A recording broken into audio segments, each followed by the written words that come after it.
जरासंध पीछे लग गया। कालेवन छुट्टी मिली तो जरासंध पीछे लग गया। अब जरासंध को देखा तो भगवान उससे भाग करके एक पहाड़ था पर्वतन, उस पे चढ़ गए।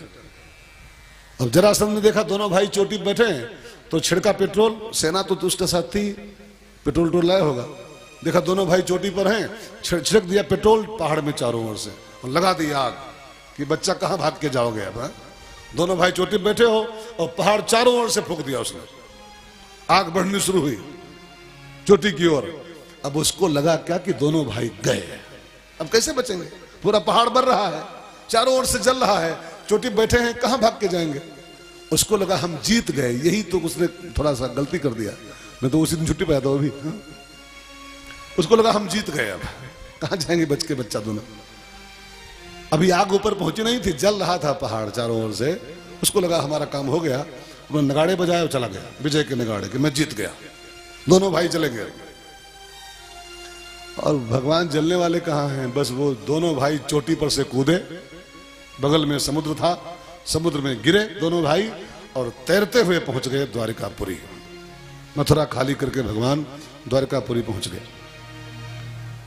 पब्लिक वहां सब भगवान की पहले से थी, सबने भगवान का स्वागत किया।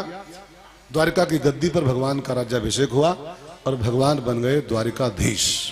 जरा जोर से बोलिए, द्वारिकाधीश भगवान की। ऐसे बोलोगे बिहाव कैसे हो पाई है? अरे भगवान की शादी होनी, थोड़ा और जोर लगाओ, बोले द्वारिका नाथ की। हाँ, तो भगवान ने मथुरा खाली करने के पहले द्वारिका बसा लिया था, तब मथुरा खाली किया। ये बड़ा गजब का सिद्धांत है एक, जरा इस पर थोड़ा चिंतन कर लिया जाए 2 मिनट। मथुरा खाली करने के पहले भगवान ने द्वारिका बसा ली थी, तब मथुरा खाली किया। मथुरा माने क्या होता है जी? शरीर। मथुरा माने ये देह मथुरा है। मथुरा जहां जहां भागवत में मथुरा शब्द आया है ना, उसका मतलब मथुरा वो नहीं, मथुरा माने ये काया, शरीर मथुरा है। अब भगवान की एक कथा सिखाना चाहती है कि मथुरा तो खाली करनी ही पड़ेगी। आप चाहे लाट साहब हो, चाहे 30 मार खां हो, चाहे दबंग हो, चाहे दबंग 2 हो, चाहे डॉक्टर हो, चाहे मास्टर हो, चाहे प्रधानमंत्री हो, चाहे राष्ट्रपति हो, और चाहे शंकराचार्य हो जाओ, चाहे महामंडलेश्वर हो, चाहे भगवताचार्य हो, चाहे रामायणाचार्य हो, मथुरा तो खाली करनी ही पड़ेगी, करनी ही पड़ेगी। ये देह तो छोड़नी पड़ेगी आपको। लेकिन बुद्धिमानी उस व्यक्ति की मानी जाएगी जो ये देह छूटे, मथुरा खाली हो, उसके पहले द्वारिका बसा के फिट कर ले। और द्वारिका बसाई नहीं, मथुरा खाली हो गई तो क्या हो जानते हो? एक कहावत है, धोबी कुत्ता घर का न घाट का। ये तो जाएगा ही, ये तो क्षणभंगुर जीवन, कल प्रात को जाने खिले न खिले, क्या पता कल सो के उठो न उठो। हम में से पता नहीं कौन कौन, हम में से हम भी शामिल है उसी में, हम में से पता नहीं कौन कल सवेरे जागे कि न जाग पाए। हा? ठीक है ना, इस पर कोई भरोसा नहीं। जिंदगी एक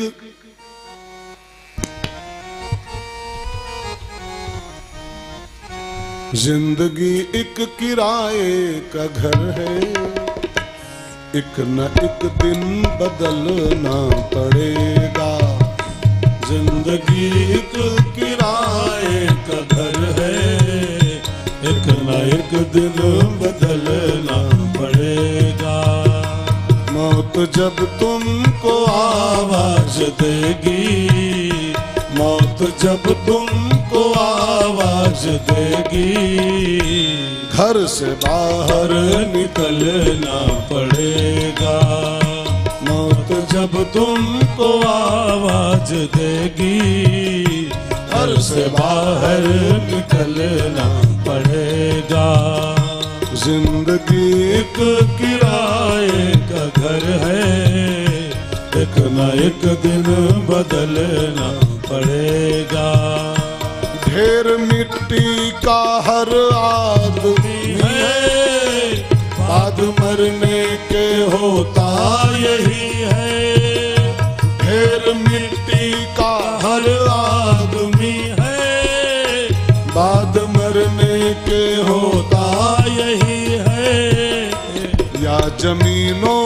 समाधि बनेगी, या जमीनों समाधि बनेगी, या चिताओं पे जलना पड़ेगा, या जमीनों समाधि बनेगी, या चिताओं पे जलना पड़ेगा। जिंदगी एक किराए का घर है, एक न एक दिन बदलना पड़ेगा।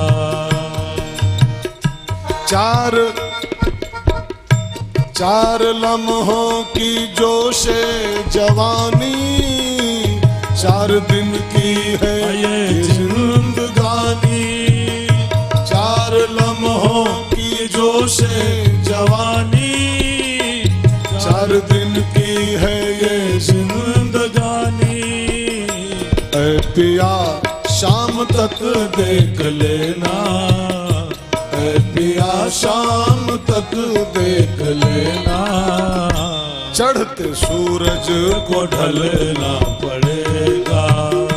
ऐ पिया शाम तक देख लेना, चढ़ते सूरज को ढलना पड़ेगा। जिंदगी एक किराए का घर है, एक न एक दिन बदलना पड़ेगा, एक न एक दिन बदलना पड़ेगा। तो मथुरा तो खाली ही करनी पड़ेगी, लेकिन बुद्धिमान कौन? जो द्वारिका बसा ले तब मथुरा खाली करे। अब थोड़ा सा सोच लो 1 मिनट और, द्वारिका माने क्या होता है? मथुरा माने तो शरीर, ये खाली करना पड़ेगा, और नहीं तो कल। लेकिन द्वारिका बसा लो तब ये खाली करो। द्वारिका माने क्या? द्वारिका, अब द्वारिका जी खाली रटोगे तो फिर फंसोगे। ये भौतिक कथाएं नहीं है, एक भी है। ये खाली शब्दावली नहीं है कि द्वारिका जी और मथुरा जी है और वृंदावन जी है।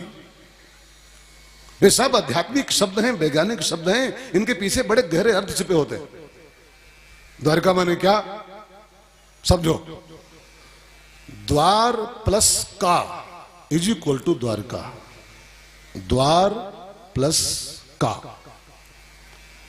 का माने होता है ब्रह्म। आध्यात्मिक शब्द अर्थों में का माने का से परमात्मा होता है। का से कबूतर नहीं होता, वो कबूतर नर्सरी में होता है। नर्सरी केजी में कक्षा 1-2 में वो का से कबूतर, खा से खरगोश, घा से गमला, घा से घड़ी, घा से गधा, ये सब होता है नर्सरी केजी में। आगे बढ़ोगे तो का से कबूतर नहीं है, का से ब्रह्म होता है। का माने ब्रह्म, खा माने आकाश। ये सब लिखा है वेद के शब्दों में, शास्त्रों में। खा माने आकाश। पक्षी को बोलते हैं खग। खग माने क्या होता है? जो खा में ग माने गमन, यात्रा। जो आकाश में यात्रा करता है वो पक्षी कहलाता है। तो खग क्यों नाम पड़ा? खग, आकाश में जो गमन करे। तो का माने परमात्मा, ठीक समझिएगा। और द्वार माने क्या होता है? द्वारिका का अर्थ निकालिए।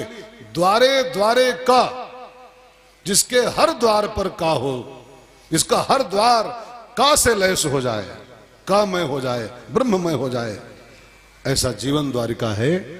तो का माने तो ब्रह्म, और द्वार माने क्या होता है? द्वार माने क्या? गेट, दरवाजा नहीं, दरवाजा नहीं। एक लड़के ने हमसे पूछा, महाराज जी ऐसा कौन गेट है जिससे आज तक कोई पास नहीं हुआ है? कौन सा गेट जिससे कोई आज तक निकलबे नहीं किया?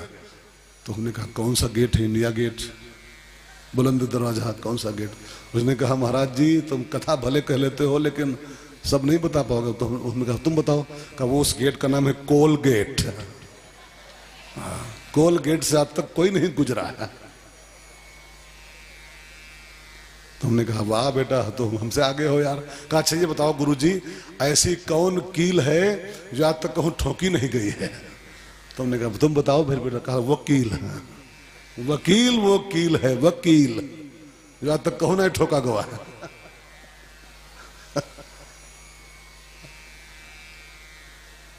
कहा फिर पूछा गुरुजी तीसरा प्रश्न। बोलो बेटा ऐसा कौन सा रूम है जिसमें आज तक कोई नहीं सोया है? उन्होंने कहा बताओ। कहा मशरूम। मशरूम में कोई नहीं सोया आज तक। बच्चे भी कभी कभी फंसाते हैं बाबाओं को। हाँ? तो मेरे कहने का अभिप्राय, गेट नहीं, दरवाजा, द्वार माने गेट नहीं होता है, द्वार माने होता है रामचरितमानस के उत्तर कांड में ढूंढना पड़ेगा आपको। इंद्रिय द्वार,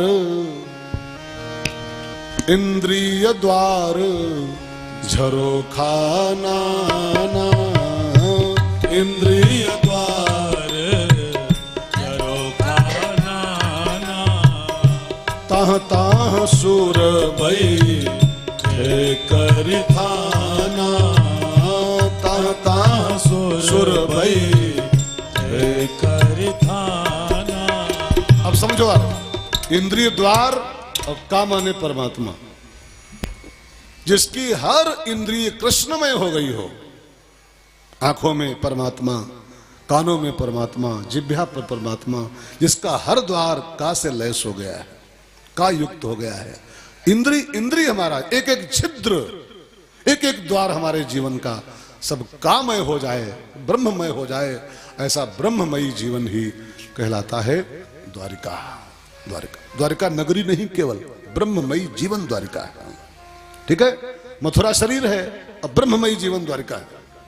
तो मथुरा खाली हो उसके पहले, वो कालेवन आपकी मथुरा खाली करा ले, उसके पहले आप द्वारिका बसा के फिट हो जाओ, कृष्णमय जीवन बना लो मीराबाई की तरह। हाँ?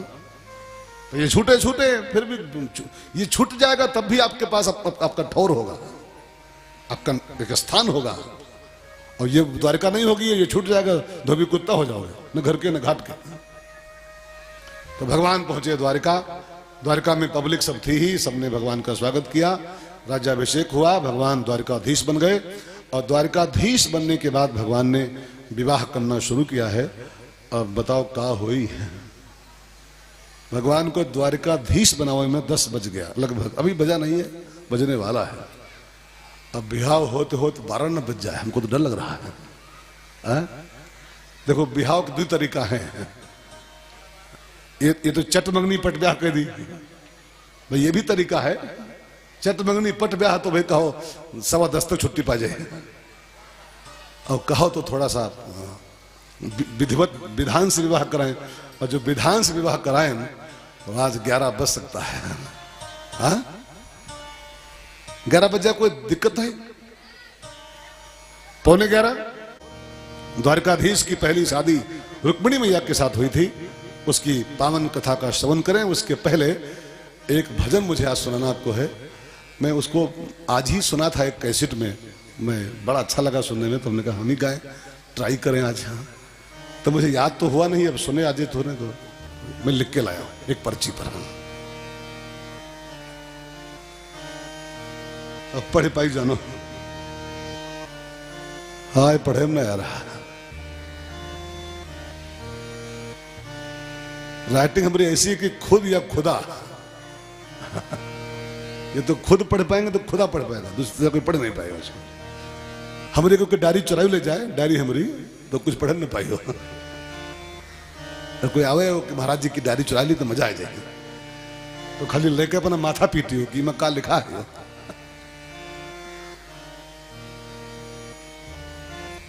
हाँ, ऐसा लौकत है, ऐसा लौकत है। सांवरी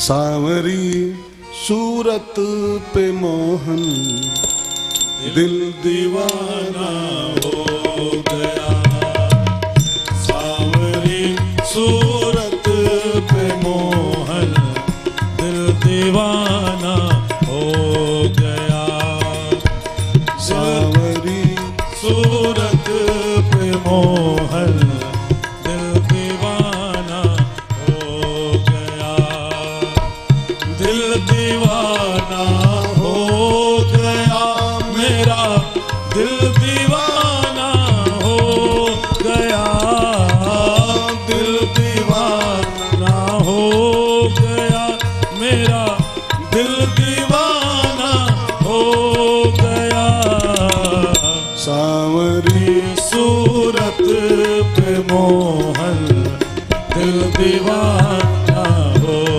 गया,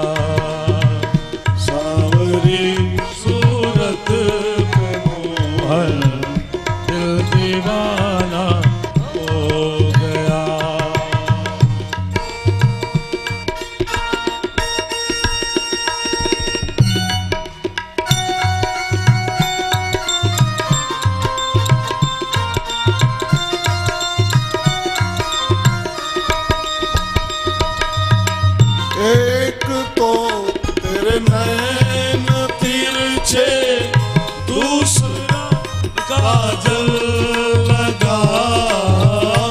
एक तो तेरे नैन तिरछे दूसरा काजल लगा। तीसरा नजरे मिलाना दिल दीवाना हो गया। तीसरा नजरे मिलाना दिल दीवाना हो गया। सांवरी सूरत पे मोहन दिल दीवाना हो गया। एक तो तेरे होठ पतले दूसरा लाली लगी। एक तो तेरे होठ पतले दूसरा लाली लगी। तीसरा तेरा मुस्कुराना दिल दीवाना हो गया। तीसरा तेरा मुस्कुराना दिल दीवाना हो गया। सांवरी सूरत पे मोहन दिल दीवाना हो गया।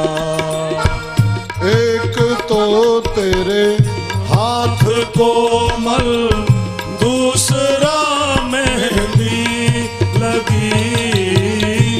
एक तो तेरे हाथ कोमल दूसरा मेहंदी लगी। तीसरा मुरली बजाना दिल दीवाना हो गया। तीसरा मुरली बजाना दिल दीवाना हो गया। सांवरी सूरत पे मोहन दिल दीवाना हो गया। एक तो तुम देवता दूसरा प्रियतम मेरे। एक तो तुम देवता दूसरा प्रियतम मेरे। तीसरा सपनों में आना दिल दीवाना हो गया। तीसरा सपनों में आना दिल दीवाना हो गया। सांवरी सूरत पे मोहन दिल दीवाना हो गया।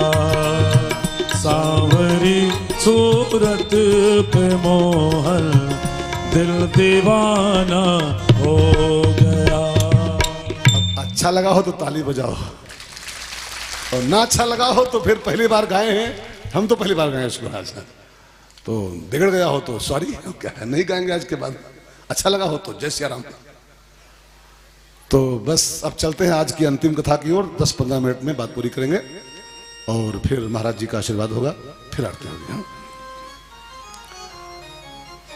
रुक्मिणी मंगल की कथा है। एक बार 1 मिनट में इस कथा का जो तात्विक अर्थ है उसको जान लिया जाए, बस फिर कथा तो पूरी हो जाएगी।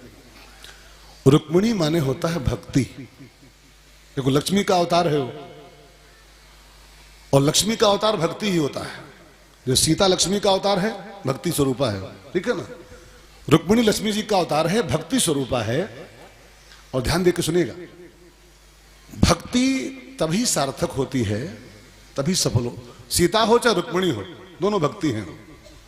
और भक्ति का साफल्य इसी बात में है कि हमारी भक्ति ठाकुर को अर्पित हो जाए, ठाकुर को ब्याह जाए। हमारी भक्ति को ठाकुर कबूल कर ले, चाहे वो विधिवत, चाहे लीगल, चाहे इलीगल। मैं सीता को राम जी लीगल लाए थे और रुक्मिणी को ठाकुर जी इलीगल लाए हैं, इलीगल। तो भक्ति चाहे लीगली चाहे इनलीगली ठाकुर में जाए, हमारे ठाकुर को अर्पित हो जाए, बस यही भक्ति की सार्थकता है, ये भक्ति का साफल्य है। ये तो रुक्मिणी लक्ष्मी जी का अवतार है, भक्ति स्वरूपा है। और गुजरात से मिला हुआ एक राज्य है विदर्भ, प्रेजेंट में उसका नाम महाराष्ट्र है। वर्तमान में जो महाराष्ट्र है ना, बंबई वगैरह, जहाँ के सीएम वो देवेंद्र जी हैं, वो उस समय उसका नाम था विदर्भ। गुजरात में ठाकुर जी का राज्य था, अब विदर्भ में राजा थे भीष्मक। तो गुजरात में ठाकुर नारायण और विदर्भ में लक्ष्मी जी का, इसलिए उसका नाम माया नगरी भी है। वो राजधानी आज भी वो इसकी राजधानी वही है। देखो राजधानी इसकी दिल्ली है, खाली बस कागज पत्थर वाली है। फाइलों की राजधानी दिल्ली है, लेकिन राजधानी इसकी आजो बम्बई में है। आज भी माया की राजधानी लक्ष्मी की राजधानी वो बम्बई मानी गई है। जितना पैसा बम्बई में है उतना पैसा वो भारत में कहीं पर नहीं है। लक्ष्मी जी का निवास वहां होता है, वो उनका जन्म स्थान है, रुक्मिणी जी का। तो विदर्भ के राजा थे भीष्मक, और भीष्मक के यहाँ कन्या बन के प्रकट हुई लक्ष्मी जी, नाम पड़ा रुक्मिणी। ध्यान देकर सुनना। रुक्मिणी जब 5-6 साल की थी तो उसने अपने पिताजी के साथ बैठ करके एक महात्मा जी के मुख से कृष्ण कथा सुन लिया। प्रथम भक्ति उसकी पूरी हो गई बचपन में, श्रवणम। और कृष्ण कथा सुनने का उसको फल मिला रुक्मिणी को, कि रुक्मिणी बचपन से ही कृष्ण की दीवानी हो गई, कृष्ण से उसको प्यार हो गया। अब जब बड़ी हुई और शादी का जिक्र शुरू हुआ, रुक्मिणी मैया के प्यार की चर्चाएं तो शुरू हो गई थी। द्वारकानाथ से प्यार करती है हमारी बिटिया। तो भीष्मक जब जान पाए कि हमारी बेटी द्वारकाधीश से प्यार करती है, तो भीष्मक ने कहा, बेटी चिंता न करना तू, मैं तेरी शादी द्वारकानाथ से कराऊंगा, मैं बात चलाता हूं। मम्मी भी राजी, रुक्मिणी भी राजी, पापा भी राजी हो गए, सहेलियां भी राजी, लेकिन एक आदमी विरोधी हो गया। रुक्मिणी का सगा भाई रुक्मी, उसका नाम था रुक्मी, विरोधी हो गया। नहीं, हमारी बहन गोपाल को नहीं भेज जाएगी। ये संसार का नियम है, कोई नई बात नहीं है। जब जब हम अपनी भक्ति भगवान को अर्पित करना चाहते हैं ना, तो भक्ति भगवान के मिलन में ये अपने परिवार वाले सगे लोग डिस्टर्ब करते हैं। जब जब, खाली रुक्मिणी की बात नहीं कर रहा हूं मैं, जब जब कोई भक्त भगवान की प्राप्ति करना चाहता है भक्ति के थ्रू, तो अपने जो सगे लोग होते हैं वही बाधा करते हैं। ये रुक्मिणी का कोई गैर नहीं है, सगा भाई है, डिस्टर्ब कर रहा है। नहीं, मेरी बहन गोपाल को नहीं भेज जाएगी, मैं शिशुपाल को ब्याहूंगा अपनी बहन को। सगा विरोध कर रहा है, सगे ही टांग मारते हैं भक्ति में। प्रहलाद की भक्ति में टांग कौन मार रहा था जी? कौन मार रहा था? नहीं पता है। प्रहलाद की भक्ति में डिस्टर्ब कौन कर रहा था? हिरण्यकश्यप। अब वो उसका कोई कौन था? दूर का था, कोई सगा बाप था। मीराबाई की भक्ति में कौन टांग मारा था? सगा देवर, सगा देवर। ये सगे ही टांग मारते हैं भक्ति में।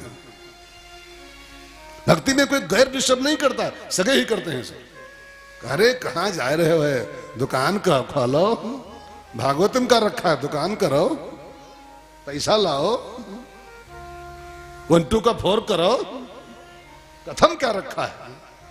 ये अपने ही टांग मारते हैं यार। हमें अपनों ने लूटा, गैरों में कहां दम था। आगे का है, अपनी कश्ती भी वहां डूबी जहां पानी कम था। रामायण में सुग्रीव कहता है राम जी से, रामायण में किष्किंधा कांड में सुग्रीव के एक चौपाई पड़ी है।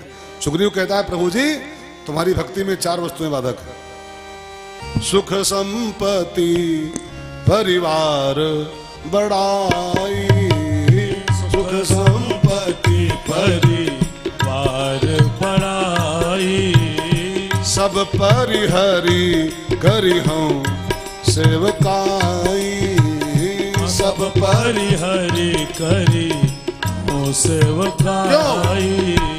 ये सब राम भगत के बाधक, सब राम भगत के बाधक, कहीं संत तव पद अवराधक, कहीं संत तव पद अवराधक। ये 4 आइटम राम भक्ति में बाधक हैं। कौन? सुख, संपत्ति, परिवार, बड़ाई। परिवार भी नंबर 3 पे आता है। ये बाबा लोग परिवार काहे छोड़ते हैं? क्या परिवार कोई दुश्मनी है परिवार से इनकी? अरे छोड़ना छोड़ो, नाम नहीं बताते कि हम कहां पैदा हुए। कि कोई सच्चा संत हो उससे पूछो कि आपकी फैमिली कहां है, बताता नहीं हो, बताता ही नहीं।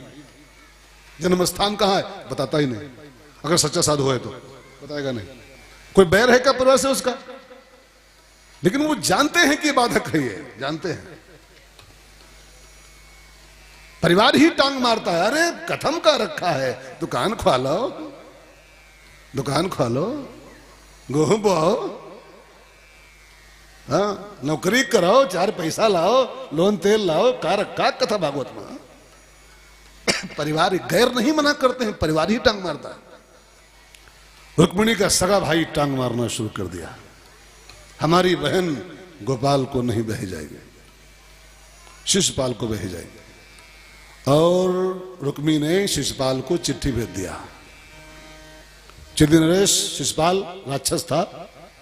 राक्षस माने राक्षस जैसा था, वो मनुष्य था, राक्षस राक्षस जैसा। राक्षस रावण भी मनुष्य तो था। रावण कोई दैत्य था क्या? रावण तो पंडित था। राक्षसों के कोई सींग थोड़ा होते हैं ना, उनके कोई 4 टांगें होती हैं। और रावण कोई राक्षस था क्या? वो ब्राह्मण था, लेकिन राक्षस कहलाता है अपने कर्मों के कारण। ठीक बा? राक्षस कोई अलग से कौम नहीं बनी है कि अलग से कोई उनके 4 टांगें होती हैं और 6 बाहें होती हैं। राक्षस माने हमारे आप में से राक्षस, जिनके आचरण भवानी ते निश्चर संप्राणी। शिशुपाल रुक्मी का मित्र था, चिट्ठी नरेश था, और शिशुपाल को चिट्ठी भेज दिया रुक्मी ने। मेरी बहन आपके योग्य है रुक्मिणी, फला तारीख की लगन है, जैसे बने आप लेके बारात आओ शिशुपाल भाई साहब। और चाहे राजी, चाहे बेराजी, चाहे लीगली, चाहे इनलीगली, मेरी बहन को ले जाओ। रुक्मिणी शिशुपाल के यहां जाए, गोपाल के यहां न जाए, मेरी इच्छा है। अब शिशुपाल चिट्ठी पाया, न्योता घर बैठे पे। रुक्मिणी माने बहुत सुंदर नारी थी उस जमाने की। लक्ष्मी जी का अवतार, सुंदरता को सुंदर कर रही। अब किसी सुंदर लड़की का न्योता घर बैठे आ जाए, है ना? कई शादियां ऐसी तय होती हैं घर बैठे। और कई पापा बेचारे बांधे सतुआ पिसान, और ढूंढते हैं 6-6 साल, और तुम भी हो नहीं पाओ। और कई पापा मिलते, महाराज जी बिल्कुल बैठे बैठे आएगा, बैठे बैठे घर बैठे बात हो गई, कहीं जाने नहीं पड़ा हमको। अब रुक्मिणी जैसी पत्नी मिले, घर बैठे न्योता आ जाए कि हमारी बहन आपके घर जाए, मेरी इच्छा है। शिशुपाल बहुत आनंदित हुआ और फिर सेना इकट्ठा की, बारात इकट्ठा की, वो चलने की तैयारी में लग गया। लगन लिखी थी उसमें। अब ये खबर जब पाई रुक्मिणी कि हमारा भाई शिशुपाल को चिट्ठी भेज चुका है, वो फला तारीख को आने वाला है, रुक्मिणी मैया बैठी रो रही थी अपने कमरे में। उसको चिंता थी कि मैं अब विरोध कैसे करूं अपने भाई का। पहले के जमाने में लड़कियां थोड़ा मर्यादित रहती थी, थोड़ा सिस्टमेटिक जीवन था उनका। अपने भाई का और पापा का और बड़ों का विरोध नहीं करते थे। बड़ा जहां बाह थमा दिया। कई लड़कियां तो बेचारी अनमनी सी, मैं जानता हूं बहुतों को। अब पहले जमाने में मन बिल्कुल नहीं है कि वहां शादी हमारी हो, लेकिन बाप और मामा और फूफा ये सब मिलके चले गए और जाके तय कर आए। तो लड़की चाहे मन चाहे बेमन जाती बेचारी, जाना पड़ता उसको। आजकल नहीं चलता है। आजकल की शादियां जो कैंसिल हो रही है ना, तो अगर 20% शादी लड़के कैंसिल करते हैं तो 80% लड़कियां कैंसिल करते हैं कि ये नहीं चलेगा, ये नहीं चलने वाला है। अब लड़की खारिज कर नहीं शादी इसमें, ये नहीं चलेगा। अब एक लड़के की शादी तय हो रही थी ना, तो लड़के की अजीब डिमांड थी। वो जब कोई लड़की देखने जाए तो उससे एक ही सवाल पूछे, लड़का वही दुल्हा जो होने लगा कि तुमको डांस करना आता है, और जो कहे कि नहीं आता तो खारिज, नहीं होगी शादी। फिर अगली शादी आवे तो वही सवाल, डांस करना आता है, नहीं आता है, जो धीरे बोल दे नहीं आता है तो फिर बस खारिज। एक लड़की बड़ी होशियार थी, वो उसकी जब नंबर आई देखने की शादी तो उससे भी पूछा आपको डांस करना आता है मैडम? तो लड़की तपाक से पूछी तुमको तबला बजाना आता है मिस्टर? तो उसने कहा नहीं आता है। तो कहा मैं जब डांस करूंगी तो तबला तुम्हारा बाप बजाएगा क्या? और तू बोले तबला सीख तो मैं डांस सीख लूंगी। बेवकूफानंद।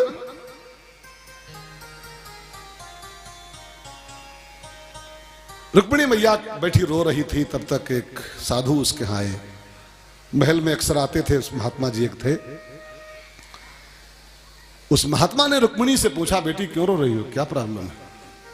कहा प्रभु महात्मा जी आपसे कुछ छिपा नहीं है, मैं 6 साल की थी तब से मेरा गोविंद से प्यार चल रहा है। सब राजी हैं गोविंद के साथ शादी करने के लिए, हमारा भाई विरोधी है। शिशुपाल को चिट्ठी भेज दिया उसने, और मैंने खबर पाई है गुप्तचरों से कि फला तारीख को, मैंने कल परसों में अतिशीघ्र वो आने वाला है बारात लेकर के, हमको ले जाएगा, चाहे लीगल चाहे इलीगल। बाबा मैं सच कहती हूं महात्मा जी, अगर शिशुपाल आ गया और मेरा गोपाल नहीं आया मेरे जीवन में, तो फिर मैं सुसाइड करूंगी, मैं आत्महत्या करूंगी। मेरे जीवन में दूसरा कोई आ नहीं सकता है गोपाल जी के अलावा। महात्मा ने कहा बेटी सुसाइड तो सॉल्यूशन नहीं है, और आप भी नोट करो भाई बहनों, सुसाइड इज नॉट सॉल्यूशन। किसी भी समस्या का समाधान आत्महत्या नहीं होता है। विवेक लगाओ, बुद्धि लगाओ, युक्ति लगाओ, तरकीब लगाओ। सुसाइड कोई तरकीब है? सुसाइड कोई समाधान है? लेकिन कई कायर लोग, नपुंसक टाइप के लोग होते हैं, तनिक कोई प्रॉब्लम आई बस गोली खाए, तनिक समस्या आई रस्सी उठाए झूल गए। वो समस्या का हल नहीं है, वो और समस्या गाड़ी हो गई आपकी। प्रॉब्लम किसको नहीं आती है? बड़ी बड़ी समस्याएं सबके जीवन में आती हैं। बुद्धि से काम लो, समाधान है। अगर रोग है तो उसकी दवाई भी तो है। अरे कैंसर तक की दवाई है तो सामान्य रोग की क्या बात है आपकी? लेकिन बुद्धि लगाओ तो बुद्धि लगाओ। हाय कैंसर हो गवा तो मरो, अरे हो गवा है तो इलाज करो। कई लोग और कई लोग क्या, अब तो कैंसर में 80% लोग बच जाते हैं साहब, 80% लोग। अब 20% लापरवाही में भले मर जाए अलग बात है। जान गए घाव है, जान गए गांठ है, तो लापरवाही वो पेन किलर खाए गाठन तो है, बतौरन तो है। नहीं, लापरवाही करोगे तो मरवे करोगे। अगर रोग है तो निदान भी है, अगर समस्या है तो समाधान भी है। बस इंसान नपुंसक न बने, विवेकहीन न बने। तो बेटी तू कृष्ण को पाए, मेरी भी इच्छा है। कोई तेरे पास कोई युक्ति है, कोई तेरी बुद्धि काम कर रही है कुछ बेटी? रुक्मिणी ने कहा महात्मा जी एक तरकीब मेरे सामने है। मेरे भाई ने शिशुपाल को चिट्ठी भेजी है, मैं गोपाल को चिट्ठी डालना चाहता हूं। मैं एक चिट्ठी लिखूं बढ़िया सी, उसमें मैं सारी दिल की बात पूरी लिख दूंगी।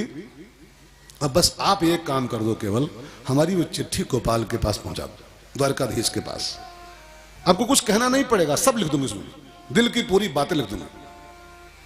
बस उसको भगवान पढ़ लें ठाकुर जी हमारे, और उसको पढ़ के जो फैसला करेंगे ठाकुर जी मंजूर होगा मुझको। रुक्मिणी मैया ने फटाफट एक पत्र लिखा, उस पत्र को उस महात्मा के हाथों द्वारका भेजा चुपके से। देखो ये भगवान को पाने का सिद्धांत है, ये खाली कथा नहीं कि वो चिट्ठी लिखी भेज दी। ये भगवान को पाने की सब ये तरकीबें हैं, भगवान को पाने का सब सिस्टम है। अगर आप भी भगवान को पाना चाहते हो तो आप भी किसी महात्मा के हाथों एक एप्लीकेशन भेजो पहले कि ठाकुर मैं आपको पाना चाहता हूं। बिना अप्लाई के भगवान कहां मिलने वाले? मैंने हर कथा में एक बात कही यहां पर है कि बिना अप्लाई के चपरासी की नौकरी नहीं मिलती। सोचो आप, एक पियून की सर्विस, 4th ग्रेड की सर्विस अगर पाना चाहते हो आप, तो उसके लिए आपको फॉर्म भरना पड़ता है। बिना फॉर्म भरे झाड़ू मारने की नौकरी नहीं मिलती। जब बिना बिना अप्लाई के जब पियून की नौकरी नहीं पा सकते हो, तो बिना अप्लाई के परमात्मा की प्राप्ति हो सकती है क्या? नहीं हो सकती है। अप्लाई करना पड़ता है, पहले एप्लीकेशन डालनी पड़ती है पहले। ठाकुर मैं आपको पाना चाहता हूं। और ध्यान देना, वो एप्लीकेशन कोई महात्मा ही पहुंचा पाता है, न तो वहां डाक जाती है, न वहां कोई ऑनलाइन व्यवस्था है। वहां तो बस महात्मा ही पहुंचाएगा। किसी महात्मा के हाथों, किसी महात्मा के थ्रू अपना अपना प्रार्थना पत्र लगाओ पहले। ठाकुर मैं आपको पाना चाहता हूं, मैं आपका प्रेमी हूं। जनाओ तो पहले उसको कि कोई हमारा चाहने वाला है दुनिया में। वो जाने तो कोई है, बहुत लोग दुनिया में है। आपको पता है पूरे वर्ल्ड में 7 अरब, 7 कम बोलेंगे, पूरे वर्ल्ड की आबादी 7 अरब के आसपास है ना, 7 अरब समथिंग। अब 7 अरब में कौन कौन भगवान को चाहता है और कौन शराब को चाहता है, कौन नोट को चाहता है, कौन क्या। दुनिया में तुलसी संसार में भांति भांति के लोग। 7 अरब में सब भक्त थोड़ा हैं, भांति भांति के लोग हैं। और कुछ तो और कुछ बहुत है, कुछ बहुत है। और मैं ठाकुर जी कहां कहां छाट पाएंगे कौन भक्त है कौन अभक्त है। तो पहले किसी महात्मा के हाथों एप्लीकेशन लगाओ कि मैं आपका प्रेमी हूं, मैं आपको पाना चाहता हूं, आप मुझे मिलो। और ये एप्लीकेशन महात्मा ही लगा सकते हैं।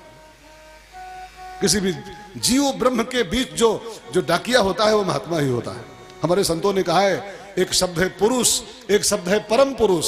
इन दोनों के बीच एक पुरुष और होता है, उसका नाम महापुरुष होता है। अगर ये पुरुष परम पुरुष को पाना चाहता है तो उसको किसी महापुरुष का माध्यम चाहिए, किसी महापुरुष का मीडिएशन चाहिए। अब उस एप्लीकेशन को लेके वो महात्मा पहुंचा द्वारिका। भगवान ने चिट्ठी पढ़ी, उसमें लिखा था श्रुत्वा गुणान भवन सुंदर शृण्वताम ते। हे ठाकुर, मैं जब 6 साल की थी, छोटी सी बच्ची, तब मैंने एक महात्मा से श्रुत्वा गुणान, तुम्हारी कथा सुनी थी। प्रथम भक्ति किया था, श्रवणम किया था। और उसी भक्ति का मुझे फल मिला है, श्रवणम का, कि मैं आपकी दीवानी हो गई हूं और मैं आपको पाना चाहती हूं और केवल आपको ही पाना चाहती हूं।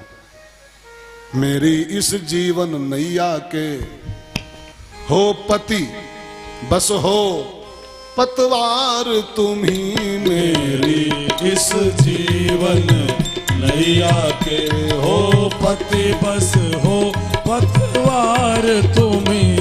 करतार तुम्ही भरतार तुम्ही, करतार तुम्ही, भरतार तुम्ही। इस पार तुम्ही, उस पार तुम्ही। करी इस जीवन नैया के में भक्ति बस हो पतवार तुम्ही। मेरी इस जीवन नैया के। और कहां मिलूंगी ये भी लिख दिया, मिलने का पता बता दिया। मेरे गांव के बाहर एक बगिया है, कुंडिनपुर के बाहर। उस बगिया में माता गौरी का मंदिर है और मैं रोज सवेरे नहाने के बाद 2-3 सहेलियों के साथ गौरी पूजा के लिए रोज जाती हूँ, नित्य का नियम।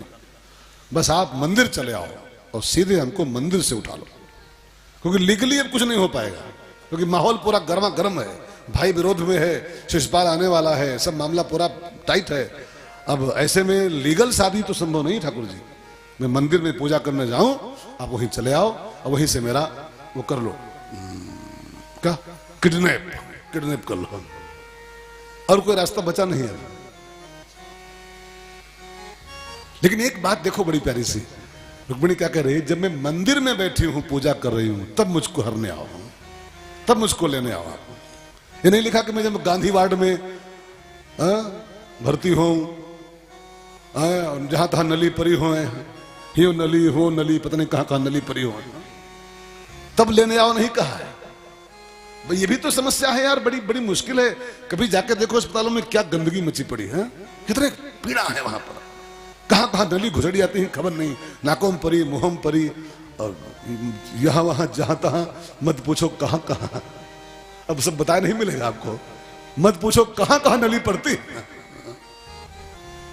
ये नहीं कहा कि ठाकुर जब मैं इमरजेंसी वार्ड में हूं, नली सब पड़ी हो जहां तहां, तब लेने आना, ये नहीं कहा।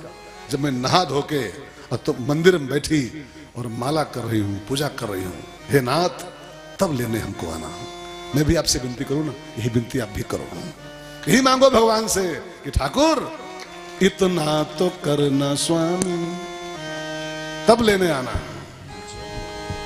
इतना तो करना स्वामी, जब प्राण तन से निकले, गोविंद नाम लेकर, तब प्राण तन से निकले, इतना तो करना स्वामी।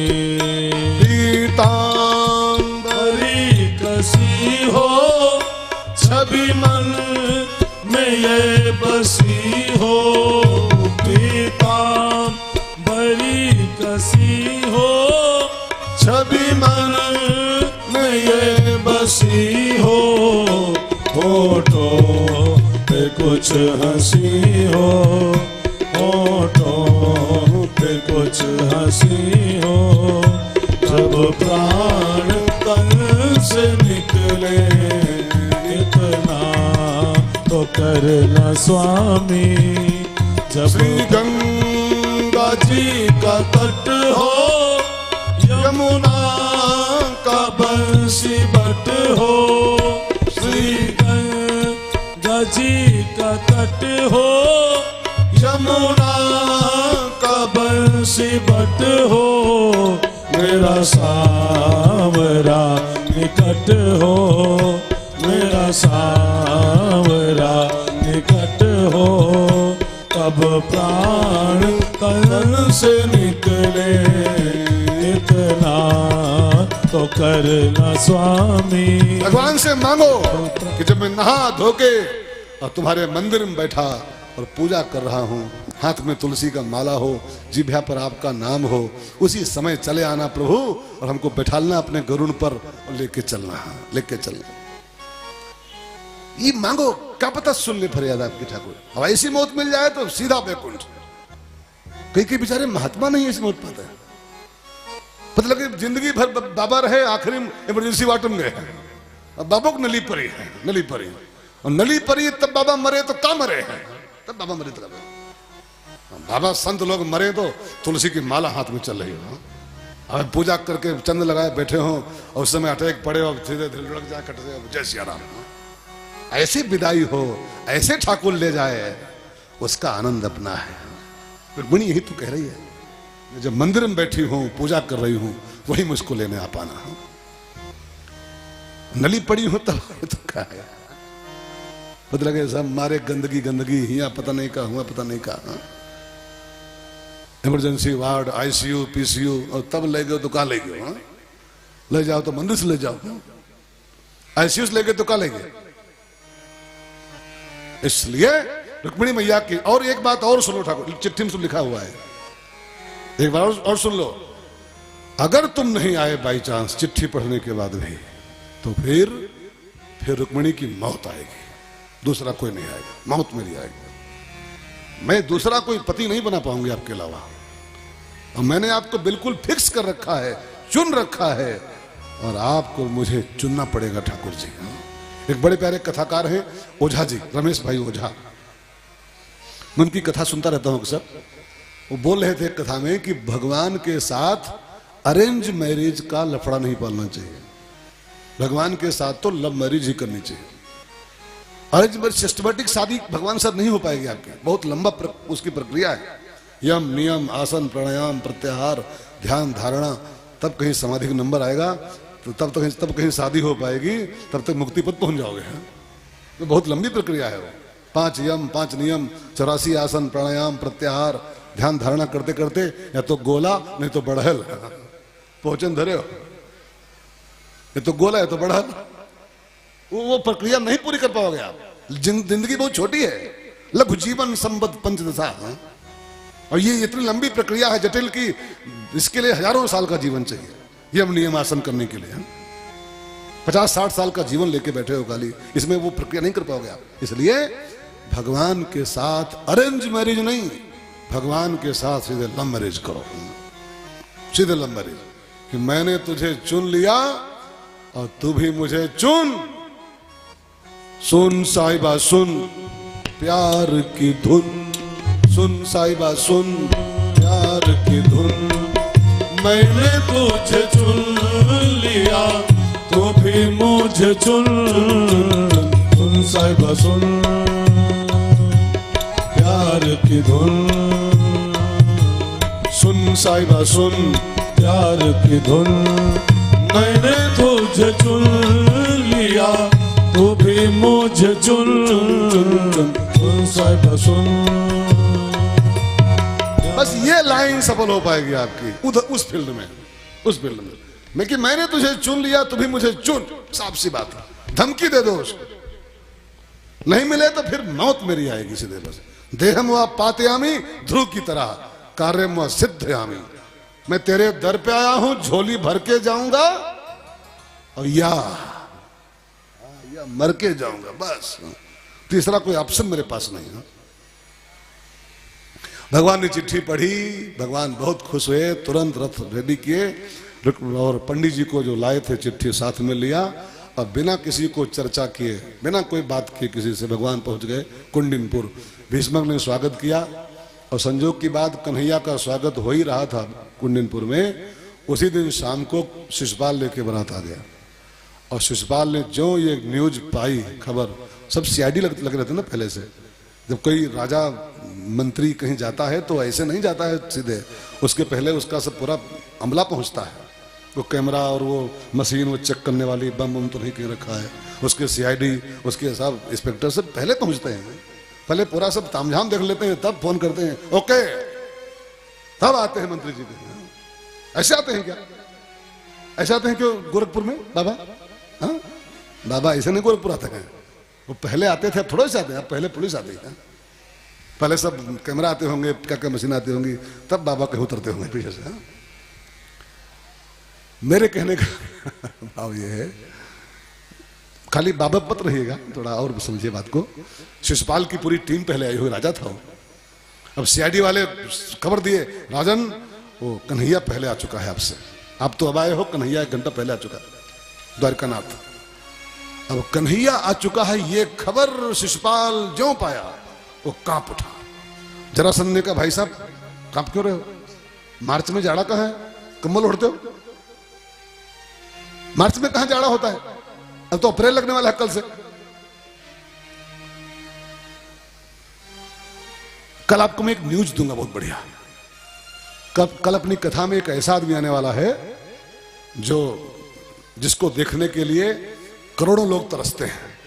मेरे आज जिससे बात हुई थी, बंबई से आ रहा है मेरा एक दोस्त वहां पर, फिल्मों में काम करता है और नाम नहीं बताऊंगा आज भी, नहीं पूछा महाराज, पत्र कब का पहुंच चुका है।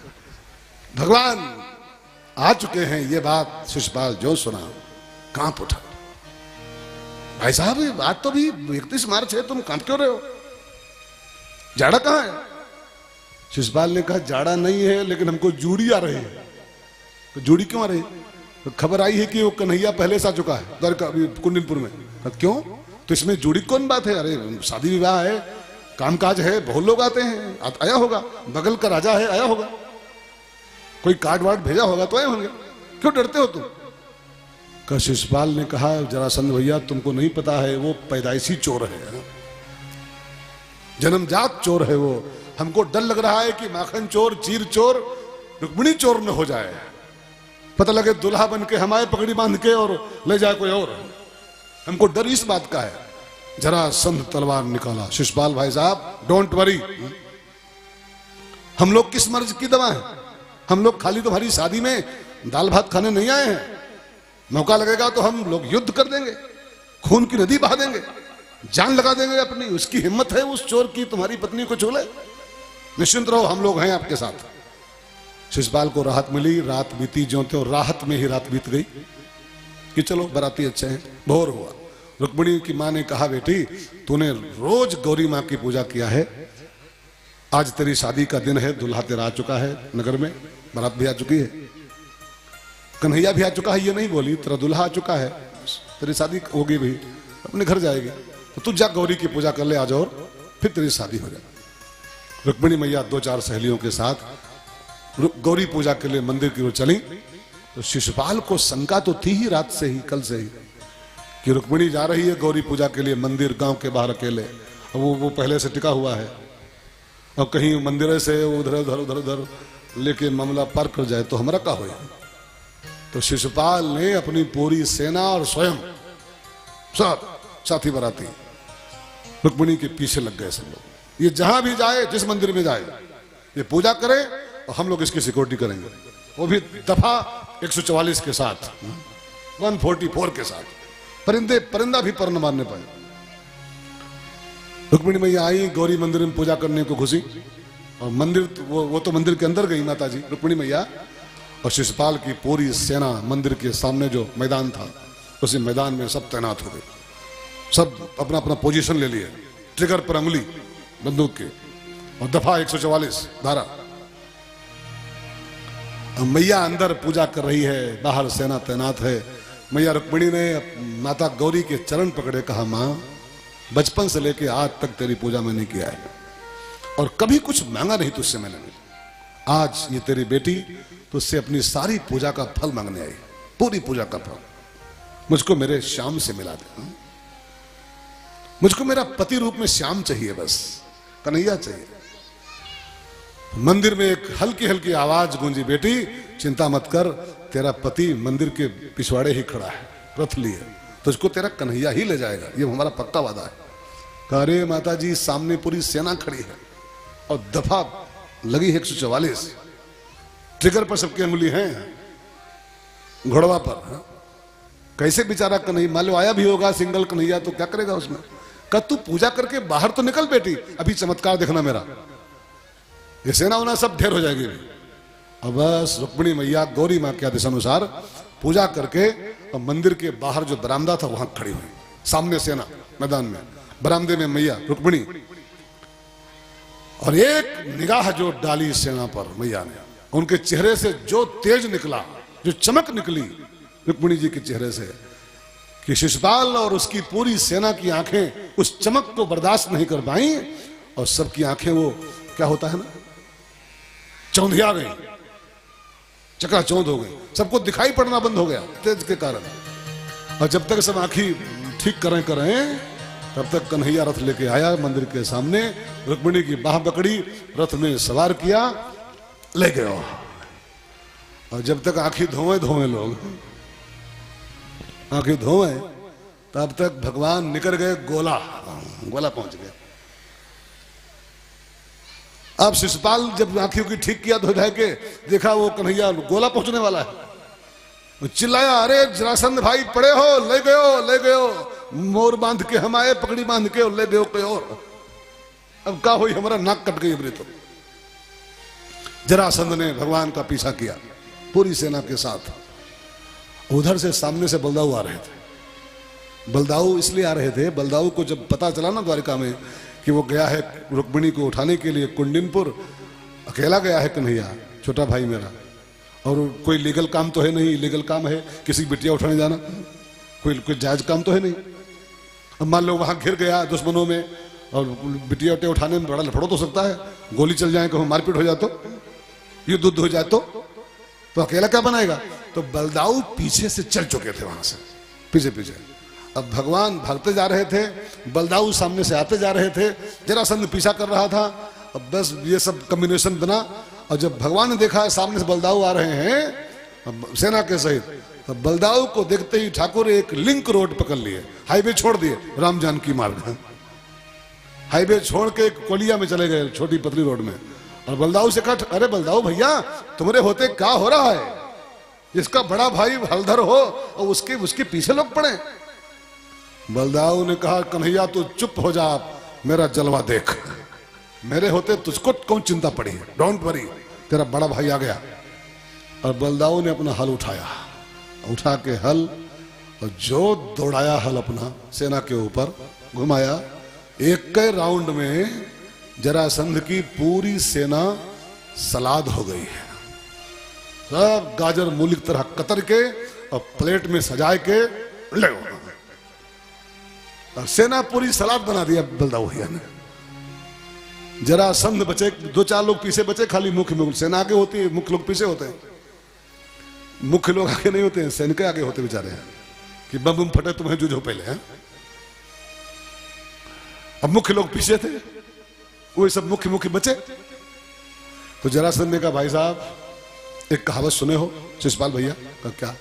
कि ये कहावत है, जान है तो जहान है, जिंदा रहोगे तुम्हारे ब्याह बहुत हो जाएंगे महाराज, अगर जिंदा रहोगे पूरे शादी बहुत हो जाएंगे।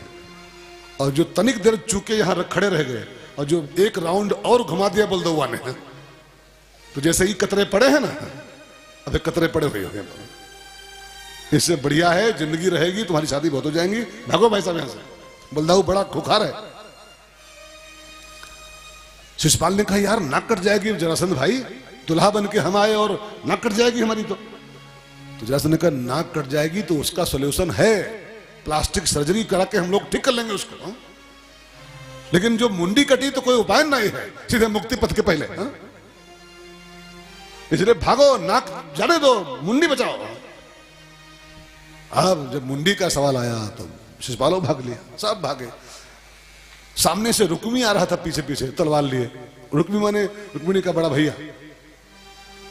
वो जब देखा शिषपाल भाग रहा उल्टे पांव तो उसने रोका, जीजा जी रुको, नमस्ते जीजू नमस्ते।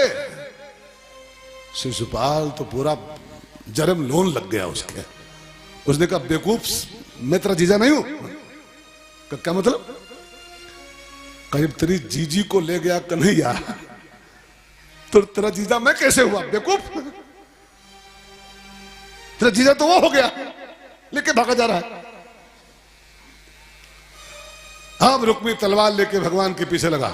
इसकी इतनी हिम्मत कैसे हो गई, हमारी बहन को छू कैसे लिया? तलवार लेके झपटा भगवान को मारने।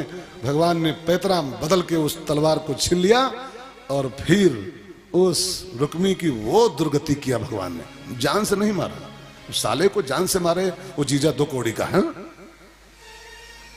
भगवान ने उसको फिर मारा नहीं, तलवार छीन के और उसका मूड पहले मूड़ा, उसका मुंडन किया। सब उसके बाल पहले घोटे तलवार से ही, और पूरा नहीं घोटा, उसके 7 चुरकी बनाई, 2 हिया, 2 बीच में, 2 पीछे, एक 7 चुरकी निकाली मूड़े भर में। और उसकी आधी मूछ एक और की, आधी मूछ साफ किया। कितना बढ़िया कार्टून बनाया साले साहब को, डोरेमान। रुक्मी होगा डोरेमान, ये हथौड़ी है। 7 चुरकी है, आधी मुछिया गायब, पूरा हथौड़ी हो गया। तो अब बेचारा एक तो बहन गई, ऊपर से आधी मुछी हो गई, 7 चुरकी और बनी कुपड़ी में। मारे शर्म के रुक्मी घर वापस नहीं गया। कौन मुंह लेके जाए बेचारा। उस जंगल में एक छोटा सा गांव बसाया भोजकट नाम का, उसी में आजीवन निवास किया। भगवान रुक्मिणी को लेकर पहुंचे द्वारिका।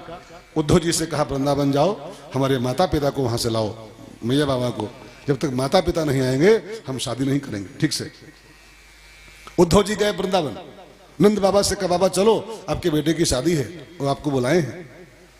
नंद बाबा ने कहा जाओ कह दो उससे हम नहीं आने वाले। वो बड़ा आदमी क्या हो गया है, वो सोने की नगरी का पा गया है, वो हमको लेने दूध भेजता है। जाओ उससे कह दो, बड़े आदमी हो गए, अपने घर के हो गए तुम, हम तुम्हारे बाप हैं। दूध के साथ नहीं जाएंगे, जब तक कन्हैया बलराम खुद लेने हमको नहीं आएंगे हम नहीं जाने वाले। शादी होए और चाहे न हो। माता पिता थोड़ा इतना चाहिए उनमें गौरव।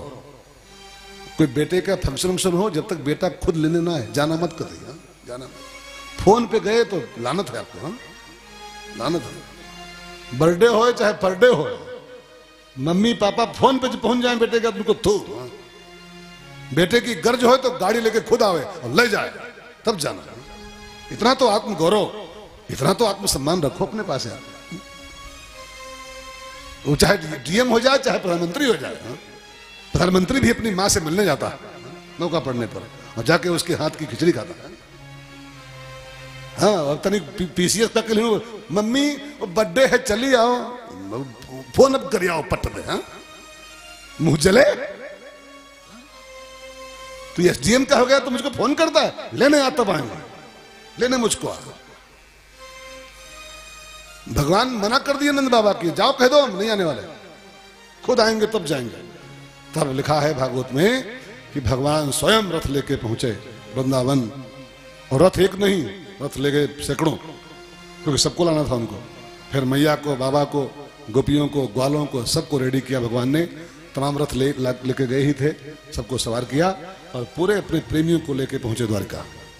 ब्रह्मा जब देखे, ब्रह्मा जी कि अब सब माहौल सेट हो गया है, उधर से भीष्मक भी आ गए, राजा भीष्मक ससुर जी भगवान के, इधर से माता पिता भी आ गए। तब ब्रह्मा ने लगन निकाली अगहन की उजेरी पंचमी, अगहन शुक्ल पंचमी। अगहन माने हे भगवान, अगहन माने मार्गशीर्ष, अगहन कार्तिक के बाद जो आता है। तो अगहन की उजेरी पंचमी का मुहूर्त निकला, और जब मुहूर्त आया तो भगवान को दिव्य दुल्हा बनाया गया और रुक्मिणी मैया को दिव्य दुल्हन बनाया गया। और फिर सबकी हाजिरी नाजरी में वेद मंत्रों के साथ रुक्मिणी और भगवान का विवाह संपन्न होने को है ना? संपन्न होने को है, अभी हुआ नहीं है। विवाह हम संपन्न कराएं उसके पहले एक आपके लिए सूचना मैं कर दूं। ध्वजा मंगलम पुंडरी काक्षम, कई लोग कहते हैं मंगलम पुंडरी काक्षाय मंगलाय तनोहरि, काक्षाय अच्छा नहीं है, मंगलम पुंडरी काक्षम मंगलाय तनोहरि। और एक विवाह का गीत में गा दूं, आप सब जरा मस्ती में गा लो, महाराज जी का आशीर्वाद होगा, सब बैठे रहेंगे और उसके बाद महाराज जी के आशीर्वचनों के बाद आरती होगी। थोड़ी देर और सही, क्या फर्क पड़ता है। सब लोग गाओ भाव के साथ। आओ मेरी सखियों मुझे मेहंदी लगा दो, आओ मेरी सखियों मुझे मेहंदी लगा दो, मेहंदी लगा दो मुझे सुंदर सजा दो, मेहंदी लगा दो मुझे सुंदर सजा दो, मुझे श्याम सुंदर की दुल्हन बना दो, मुझे श्याम सुंदर की दुल्हन बना दो, मुझे श्याम सुंदर की दुल्हन बना दो, मुझे श्याम सुंदर की दुल्हन बना दो। ऐसी ओढ़ूं चूनर जो रंग नाही छूटे, ऐसी ओढ़ूं चूनर जो रंग नाही छूटे, ऐसा बरूं दूल्हा जो कबहू ना रूठे, ऐसा बरूं दूल्हा जो कबहू न रूठे, अटल सुहाग की बिंदिया लगा दो, अटल सुहाग की बिंदिया लगा दो, मुझे श्याम सुंदर की दुल्हन बना दो, मुझे श्याम सुंदर की दुल्हन बना दो। जरा दोनों हाथों को ऊपर करके ताली सेवा। भगवान की शादी में आए हो कि भंडारा खाने आए हो? ताली सेवा करते हुए रहे।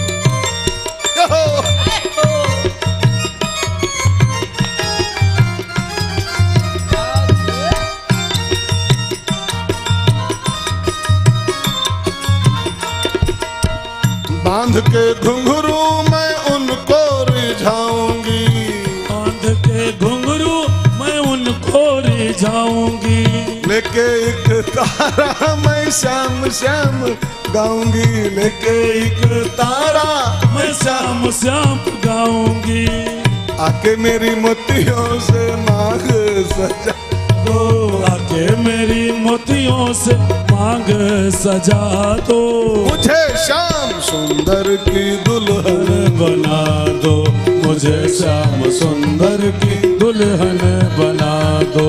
भक्ति का सुरमा मैं आंखों में लगाऊंगी, भक्ति का सुरमा मैं आंखों में लगाऊंगी, दुनिया से नाता तोड़ उन्हीं की हो जाऊंगी, दुनिया से नाता तोड़ उन्हीं की हो जाऊंगी, डोली में बिठा के मुझे विदा तो करा दो, डोली में बिठा के मुझे विदा तो करा दो, मुझे श्याम सुंदर की दुल्हन बना दो, मुझे श्याम सुंदर की दुल्हन